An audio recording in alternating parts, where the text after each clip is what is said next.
তো বন্ধুরা, এটি সিম্পল লাইফে একটা ছোট্ট ভিডিও নিয়ে চলে আসলাম। আমি তো ব্লগ করি না, তবু আজকে এটা একদম ইউনিক লাগলো বলে আমি এটা বললাম, কথা বলছি।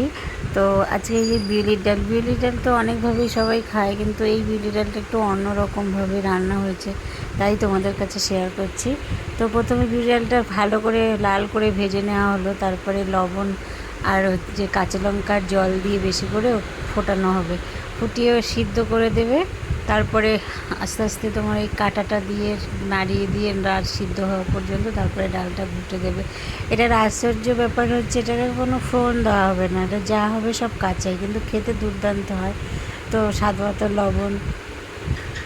লবণ দিয়ে দেওয়া হলো, হলুদ দিয়ে দেওয়া হবে, আর লঙ্কার গুঁড়ো, জিরের গুঁড়ো দেওয়া যাবে না, ধনের গুঁড়ো দেবে, দিয়ে ভালো করে ডালটাকে ফুটতে দিতে হবে অনেক সময় ধরে।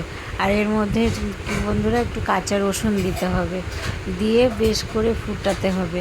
তো দেখতে থাকো ডালটা কীভাবে রান্না হচ্ছে। তো কি বলবো তোমাদেরকে, ওয়েদারটাও বৃষ্টিও নেই সেরকম, কিন্তু ওয়েদারটা খুব গরমও আছে। তো দেখো, এটা নাড়িয়ে নিয়ে এবার অল্প করে ঢেকে দেওয়া হবে, তো ফুটতে দিতে হবে।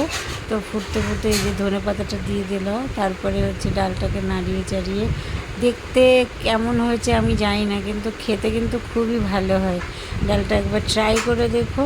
তো আজকের মতো এইটুকুই, টাটা, সবাই ভালো থেকো।